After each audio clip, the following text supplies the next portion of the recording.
Good evening साथियों। जैसा कि आपको पता है, हम लोग आरपीसी फर्स्ट ग्रेड के ओल्ड पेपर देख रहे हैं। तो हमने इस कड़ी में 2022 के पेपर देख लिए थे, संस्कृत एजुकेशन का और सेकेंडरी एजुकेशन का, और एक 2018 का फर्स्ट ग्रेड का पेपर देख लिया था हमने, कौन सा, सेकेंडरी एजुकेशन का। ठीक है। और कल हमने सेट का पेपर देखा था। किसका? सेट का पेपर देखा था, जो राजस्थान सेट, जो 2012 के बाद 2022 में हुआ, मतलब 10 साल बाद हुआ था। तो आज हम एक 2018 में संस्कृत विभाग का फर्स्ट ग्रेड का पेपर हुआ था, उसके बारे में चर्चा करेंगे। उम्मीद है ये ओल्ड पेपर आपको अच्छे लग रहे होंगे, और जो तैयारी कर रहे हैं उनको उनको भी आप इनके बारे में बता रहे होंगे, उनको भी मतलब शेयर कर रहे होंगे। बाकी शेयर करना भी चाहिए, क्योंकि ज्ञान बांटने से बढ़ता है, ये आपको भी पता है। क्योंकि ये मेरे पास है, मैं आपको नहीं दूंगा, सोच लूँगा तो क्या मतलब, क्योंकि मैं आपको पढ़ा रहा हूँ तो मुझे भी कई चीज़ें काफ़ी ज़्यादा याद ही होंगी। तो आप लोगों के साथ शेयर आपको करना चाहिए, ये आपका दायित्व है। ठीक है। तो आज हम शुरू कर रहे हैं 2018 संस्कृत एजुकेशन हिंदी का पेपर। ठीक है। जो किताबों का क्वेश्चन हम छोड़ रहे हैं, ये किताब का क्वेश्चन है, छोड़ दो इन्हें। ठीक है। मानस का हंस, तो ये है तो किताब का, लेकिन इतना ध्यान रखना, मानस का हंस उपन्यास है किसका? किसका ये? अमृतलाल नागर का। किसका है? अमृतलाल नागर का है। ठीक है। और किसके जीवन पर आधारित है? गोस्वामी तुलसीदास के जीवन पर आधारित है। एक इनका और उपन्यास है सूरदास के जीवन पर, वो है खंजन नयन। क्या है? खंजन नयन।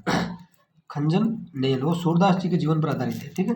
अगला क्वेश्चन, जो सिलेबस है वही देखेंगे। ठीक है। बाकी ये किताब में हट गई है तो हम टाइम खराब नहीं करेंगे। अब देखो, ये साहित्य का क्वेश्चन है इतिकाल से। प्रेम मार्ग का ऐसा प्रवीण और धीर पथिक तथा जवानदानी का ऐसा दावा रखने वाला ब्रज भाषा का दूसरा कवि नहीं हुआ। घनानंद के संबंध में यह कथन किसका है? वैसे सरयू से लिया गया, लेकिन ये साहित्य में भी आता है। तो ये कथन किसका है? पंडित रामचंद्र शुक्ल का है, आचार्य रामचंद्र शुक्ल का। ठीक है। अब पूछ ले अगली बार कि रामचंद्र शुक्ल ने ये ऐसा किसने कहा कि प्रेम मार्ग का ऐसा प्रवीण और धीर पथिक तथा जवानदानी का ऐसा दावा रखने वाला? तो घनानंद के बारे में कहा। इंपॉर्टेंट है, आगे के एग्जाम में वापस ही आपको क्वेश्चन मिलेगा, 100% मिलेगा। ठीक है। अगला क्वेश्चन देखो आप, ये किताब का, ये भी छोड़ो, ये भी किताब का है। तो किताबों का क्वेश्चन है ना, वो हम नहीं देखेंगे। ठीक है ना, आगे बढ़ो आप। हाँ, ये क्वेश्चन देख लो। इनमें एक ही ऑप्शन ये देखो कि भक्ति साहित्य का उद्भव मुस्लिम प्राधीनता जन्य निराशा से हुआ। ऐसा किसका माना था?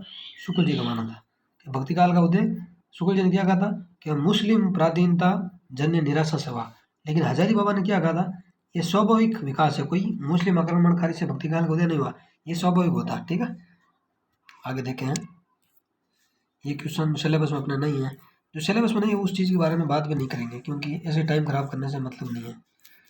ये देखो, निम्नलिखित में से दुष्यंत कुमार का गजल संग्रह कौन सा है? वैसे सारी रचना दुष्यंत कुमार की है। ठीक है ना।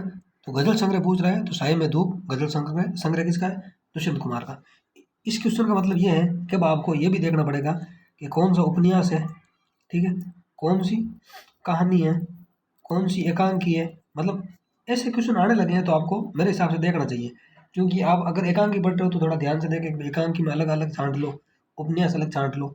तो ऐसे क्वेश्चन हार्ड क्वेश्चन होते हैं, क्योंकि लग तो सारे इनके ही रहा है, और है कौन सी विधा, तो विधा देखनी जरूरी है, क्योंकि विधा से क्वेश्चन आते हैं। अगर विधा वाला क्वेश्चन आप कर लेते हो ना, तो सबसे आगे आप रहते हो। ठीक है।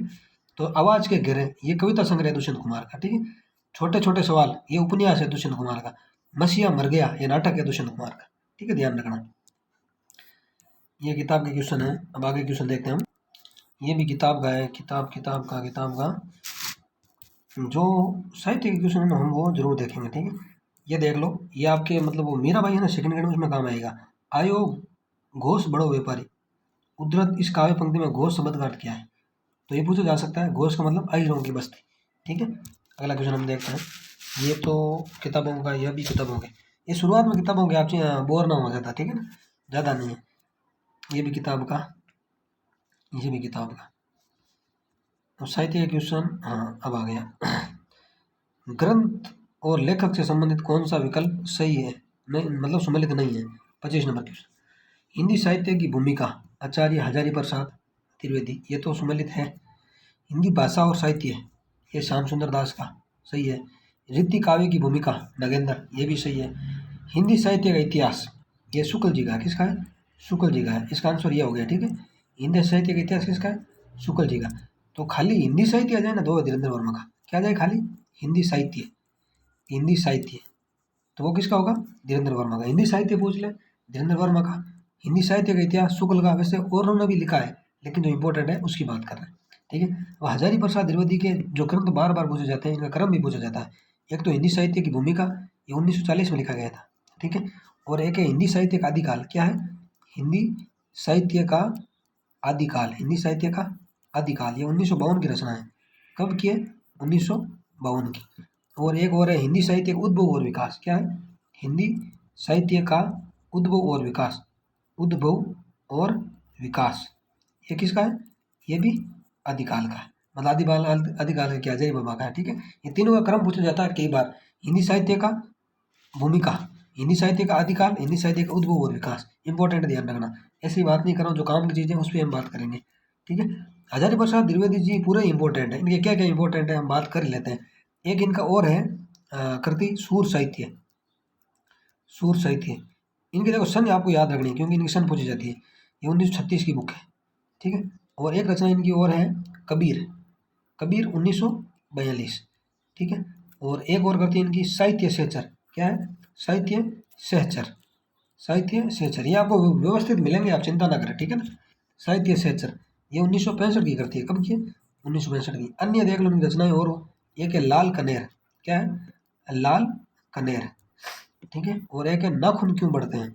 ये जितने भी मैंने आपको करते बताई, यानी रचनाएं बताई हैं, ये सारे क्वेश्चन कहीं ना कहीं पूछे हुए हैं, ठीक है। आप चिंता ना करें, वापस पूछे जा सकते हैं, इंपॉर्टेंट है, उनकी मैंने बात की है, ठीक है। और 3 किताबें हमने ये बात कर ली, हिंदी साहित्य की भूमिका, आदिकाल और उद्भव और विकास। इसके अलावा इनके निबंध भी इंपॉर्टेंट है, जिनका क्रम नेट में क्या फर्स्ट ग्रेड में भी एक बार पूछा सही, आगे भी पूछा जा सकता है, इंपॉर्टेंट है। देखो अशोक के फूल, पहला क्या है? अशोक के फूल, इनका क्रम पूछा जाता है, ठीक है ना। क्रम जिनका पूछा जाता है उनकी हम बात करेंगे। अशोक के फूल, ये 1950 में लिखा गया था। फिर कल्पलता, क्या है?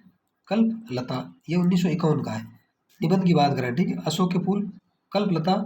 फिर है मध्यकालीन धर्म साधना। क्या है? मध्यकालीन धर्म साधना। मध्यकालीन धर्म साधना, ये हो गए धर्म और साधना। ये कब की है? ये 1952 की है, ठीक है। इसके बाद इनका निबंध एक और है, विचार और वितर्क, 1957। विचार और वितर्क, हजारी बाबा की बात कर रहे हैं ना। विचार और वितर्क, ये कब का है? 1957 का, ठीक है। और इसके बाद इनका है विचार प्रवाह। क्या है? विचार प्रवाह। विचार प्रवाह मैं इसलिए लिख रहा हूँ क्योंकि देखो बार बार बोलूंगा तो आपको भी याद हो जाएंगे, ठीक है। विचार प्रवाह 1959। वैसे हम इनके जो पूरी क्लास से लेंगे ना, पूरे साहित्य की, तब इनकी बात वापस और कर लेंगे हम, ठीक है ना। विचार प्रवाह। और एक कुटज। क्या है? कुटज, ये 1964 में, ठीक है। एक है आलोक पर्व। क्या है? आलोक पर्व कब है? 1972। ये शुक्ल जी के सारे निबंध है, ध्यान रखना, इंपॉर्टेंट है, हर बार इनका क्रम पूछा जाता है। अशोक के फूल, कल्पलता, मध्यकालीन धर्म साधना, विचार और वितर्क, विचार प्रवाह, कुटज, आलोक पर्व। क्या है? हजारी प्रसाद द्विवेदी जी के निबंध है। देखो इंपॉर्टेंट है इसलिए मैं जोर दे रहा हूँ, ठीक है। और इनके उपन्यास को भी क्रम पूछा जाता है। क्या? उपन्यास का भी क्रम पूछा जाता है हजारी प्रसाद द्विवेदी का। तो उपन्यास कौन कौन से हैं? एक है बाण भट्ट की आत्मकथा, कल सेठा पूछा था ना कि पहला कौन सा उपन्यास है। बाण भट्ट की आत्मकथा पहला है, बाण भट्ट की आत्मकथा। ये कब की रचना है? 1946 की। एक है चारु चंद्रलेखा, उपन्यास की बात कर रहे हैं ना, चारु चंद्रलेखा। बाण भट्ट की आत्मकथा, चारु चंद्रलेखा, ये 1963 का है। कब का? 1963 का। एक है पुनर्नवा। क्या है? पुनर्नवा, यह है 1973 की। कब है? 1973 की, 73 की। एक है अनाम दास का पोता। क्या है? अनाम दास का पोता, अनाम दास का पोता, इसकी रचना हुई थी 1976 में। अब मैंने एक चीज़ आपको कल बताई थी कि हजारी प्रसाद द्विवेदी जी के 3 उपन्यास तो ऐतिहासिक है और एक उपनिषद काल पर आधारित है। वो आपको कमेंट करके बताना है कि उनका कौन सा उपन्यास उपनिषद काल पर आधारित है। कल हमने इसकी बात की थी शायद सेट वाले पेपर में, सेट वाले हमने की तो पहले हमने बात कर रखी है, देखते हैं आपको कितना याद है, कमेंट करके जरूर बताइए, ठीक है। ये हो गई हजारी प्रसाद द्विवेदी। जो हजारी प्रसाद द्विवेदी जी के बारे में मैंने बात की है, अगर आप ये याद कर ले तो जो मैंने अभी चीज़ें बताई है, और एक इनका जन्म 1907 में हुआ था, ठीक है। ये चीज़ें अगर आप याद कर लेते हो तो मेरे हिसाब से इससे बार हजारी प्रसाद द्विवेदी की, हाँ, द्विवेदी जी से कोई क्वेश्चन बाहर आ ही नहीं सकता। एग्जामिनर की इससे ज़्यादा हिम्मत ही नहीं होगी, इतना दावे के साथ कह रहा हूँ मैं 100%।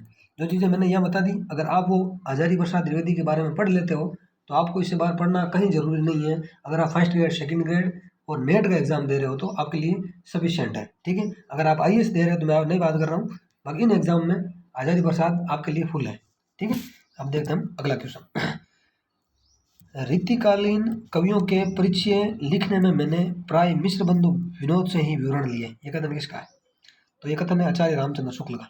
मिश्र बंधु विनोद जो इनका था ना ग्रंथ मिश्र बंधु होगा, वो हिंदी साहित्य के मतलब उनका हिंदी साहित्य के लिए आधार ग्रंथ साबित हुआ था।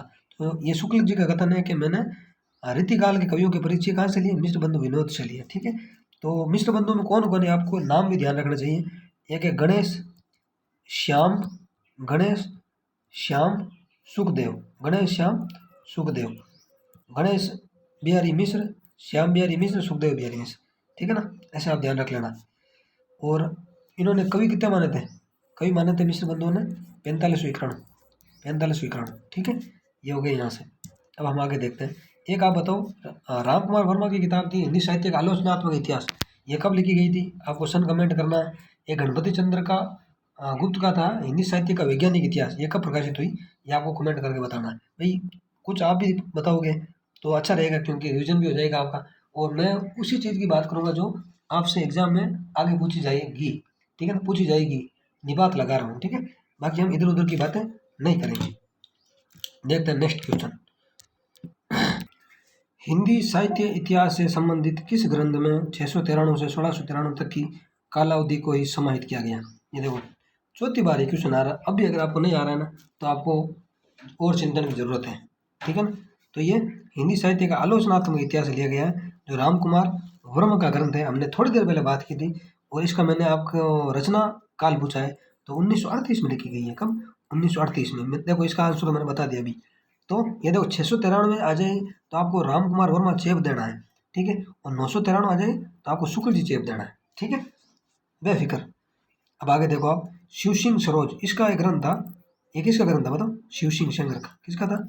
शिव सिंह सेंगर का। क्या था? शिव सिंह सरोज। हिंदी साहित्य का उद्भव और विकास, देखो हमने बात की थोड़ी देर पहले। किसका बताओ? अगर आपको अभी भी याद नहीं है देख लो, थोड़ा पढ़ने की जरूरत है आपको। हजारी बाबा। ऐसा आप चिंता नहीं करें, हम आपको पूरा मैटर करवाएंगे एकदम टॉपिक वाइज। ठीक है ना, अगला क्वेश्चन देखो। हिंदी साहित्य के इतिहास का काल विभाजन करने वाले प्रथम इतिहासकार कौन थे? बताओ कौन थे? तो जॉर्ज ग्रियर्सन। इन्होंने हिंदी साहित्य का काल विभाजन फर्स्ट बार किया था, और इन्होंने 11 चरणों में बांटा था हिंदी साहित्य को। कहीं कहीं 12 भी आते हैं, लेकिन नेट में 11 मान रखा है, तो आप 11 मान सकते हो। ठीक है, और इन्होंने आदिकाल को क्या कहा था? ग्रियर्सन ने चारण काल कहा था। क्या कहा था? चारण काल। इंपॉर्टेंट है। ठीक है, देखो हम आगे क्या करेंगे आपको बताए, ये पेपर हो जाएंगे ना सारे भाई, फर्स्ट ग्रेड के हो जाएंगे, एक दो पेपर बचे हैं अब, फिर सेकंड का कर लेंगे, फिर एक शेट का बचा है वो कर लेंगे, और फिर 2 असिस्टेंट प्रोफेसर के बचे हैं। ठीक है, तो इसके बाद हम क्या करेंगे कि भाई आदिकाल है, आदिकाल का मैटर पढ़ेंगे। ठीक है, आदिकाल का मैटर पढ़ेंगे। आदिकाल के मैटर से पहले हम आदिकाल के सारे क्वेश्चन बताएंगे आपको कि देखो ये आज से आज तक इतने आदिकाल के क्वेश्चन आ रखे हैं। ठीक है, फिर क्या करेंगे, हम आदिकाल का कंटेंट आपको यहाँ यूट्यूब पे ही पढ़ाएंगे या बताएंगे। ठीक है, कंटेंट के बारे में बताएंगे, फिर वही क्वेश्चन आपसे हल करवाएंगे। मतलब पहले क्वेश्चन दिखाएंगे आपको, आपको आते हैं कि नहीं आते हैं।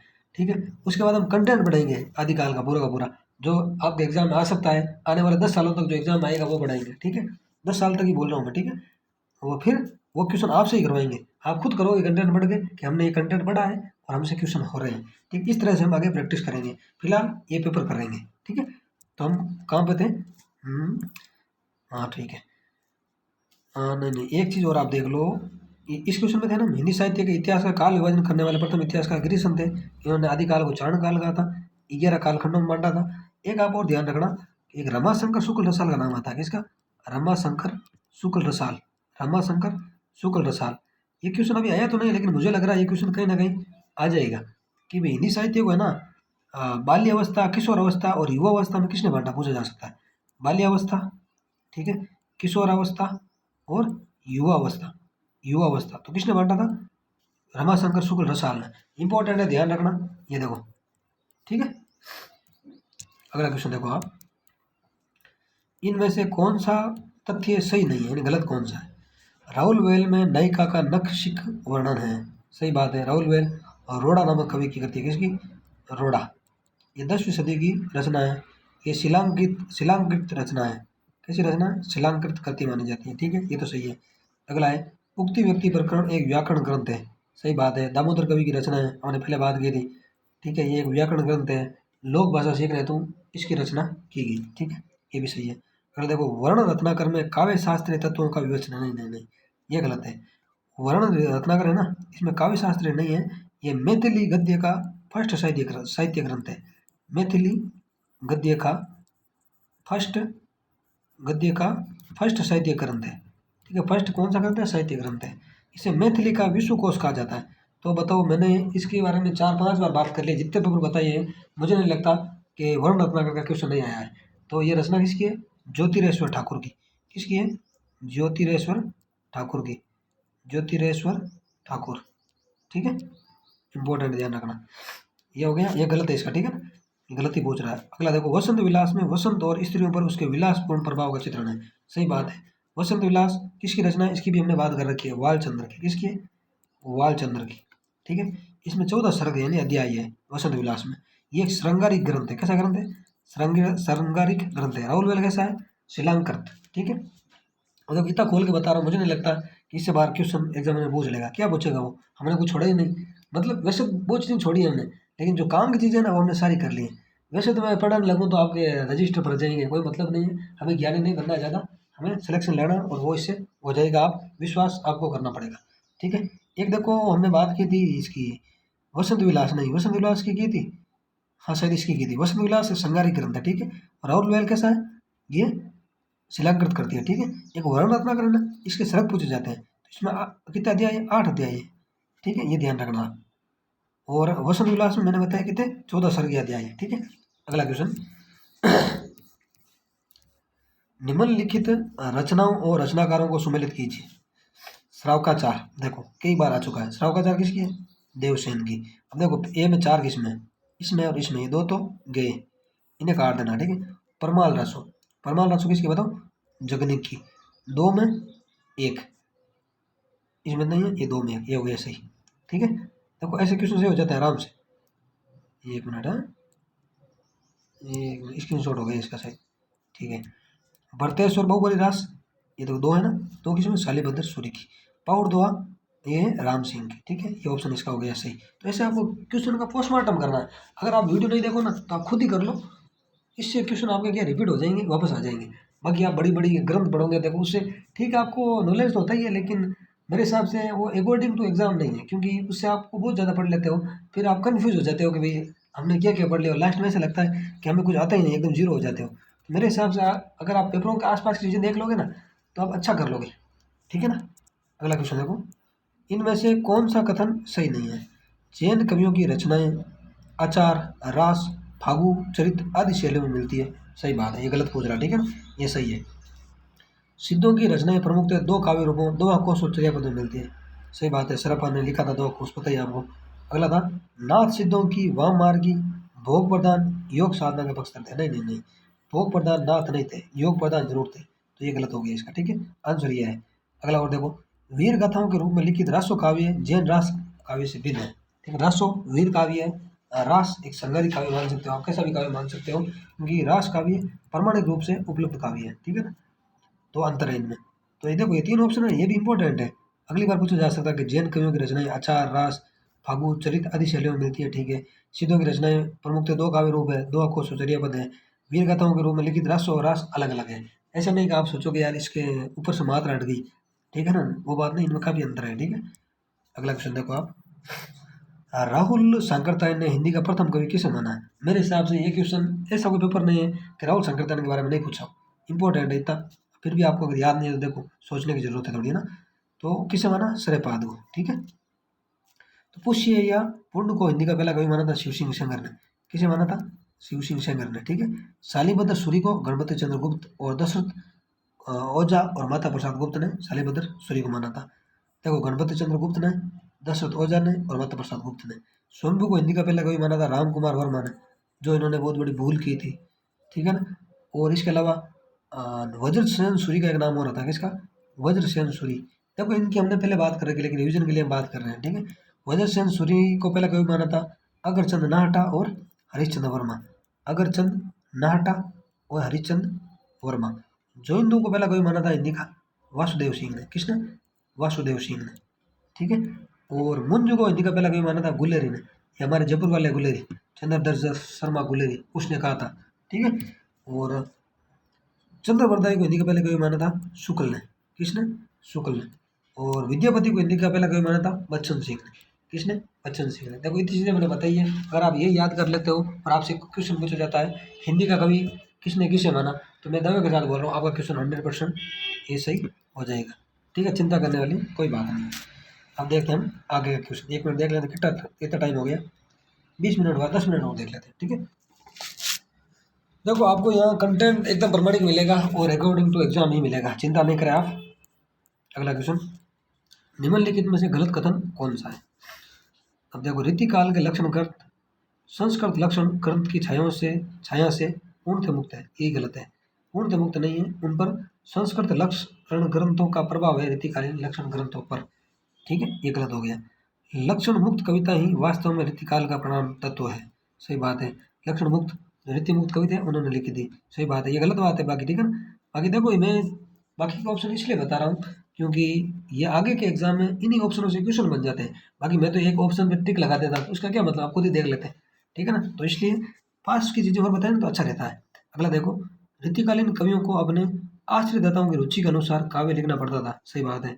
आचार्य शुक्ल रीतिकाल का प्रारंभ चिंतामणि से मानते हैं, ये भी सही है। लेकिन परंपरा कृपाराम के हित तरंगिणी से चालू हुई थी, ऐसा माना जाता है। कृपाराम के हित तरंगिणी से रीतिकाल की परंपरा शुरू हुई थी, ठीक है। अब अगला क्वेश्चन देखते हैं, ये देखो इंपॉर्टेंट है, चारों पंक्तियां, ये पूर्णतः मुक्त उड़ा दो, बाकी सारी आपके आगे के लिए प्रवृत्तियां तैयार हो जाती है। प्रवृत्ति में क्वेश्चन पूछो रीतिकाल से, तो ये सारी प्रवृत्तियां मान लो आप, ठीक है। अगला क्वेश्चन, रीतिकाल के कवियों के विषय में कौन सा कथन असंगत है, बताओ बाबा। सेनापति की विशेष प्रसिद्धि उनके प्रकृति चित्रण और श्लेष चमत्कार के कारण है, सही बात है। ये गलत पूछ रहा है ना। तो सेनापति रीतिकाल के एकमात्र कवि थे जिन्होंने आलम्बन शैली में प्रकृति का चित्रण किया था, किस शैली में? आलम्बन शैली में। ये अब की बार और पूछ सकते हो, उद्दीपन देखें तो आप ध्यान रखना, सेनापति ने आलम्बन शैली में प्रकृति का चित्रण किया था, ठीक है। अगला देखो, देव को आचार्य रूप में विशेष सफलता प्राप्त नहीं, नहीं नहीं, देव आचार्य रूप में सफल हुए थे, ठीक है, ये बात असंगत है, ये इसका आंसर है, ठीक है ना। अगला देखो, पद्माकर रीतिकाल के अंतिम प्रतिभा संपन्न कवि थे, सही बात है। मतीराम ललित शब्दावली में कोमल भावनाओं को व्यक्त करने वाले कवि है, सही बात है। इनका ग्रंथ कौन सा है? ललित ललाम। कौन सा है? ललित लाम, ठीक है, ये इंपॉर्टेंट है, ठीक। अगला क्वेश्चन देखो, ये सारे देखो प्रवृत्तियों के क्वेश्चन है, किसी ने मुझसे पूछा था कि प्रवृत्तियों के क्वेश्चन कैसे आते हैं, सारे प्रवृत्तियों के। बिहारी के विषय में कौन सा कथन सही नहीं है, ठीक है। इन्होंने आचार्य केशवदास से काव्य शिक्षा ग्रहण की थी, सही बात है ये तो। हिंदी में समाजपत्ति की शक्ति का परिचय सबसे अधिक इन्होंने ही दिया था, सही बात है। शुक्ल जी ने इनके बारे में कहा था ना, भाषा की समाज शक्ति व कल्पना की समाज शक्ति बिहारी में पाई जाती है, ठीक है। काव्य के लिए अपेक्षित सभी विषयों का सामान्य परिचय इन्हें था, ये भी सही बात है। मिश्र बंधुओं ने इन्हें देव से बड़ा कवि माना, नहीं, ये गलत है। मिश्र बंधुओं ने इन्हें देव से छोटा कवि माना था, मतलब देव को बड़ा माना था मिश्र बंधुओं ने। देव व बिहारी, ये मिश्र बंधुओं की रचना है, ये बड़े हैं, मतलब ये मिश्र बंधुओं की। और एक लाला भगवान दीन थे, उनकी रचना थी बिहारी और देव, क्या थी? बिहारी व देव या बिहारी और देव।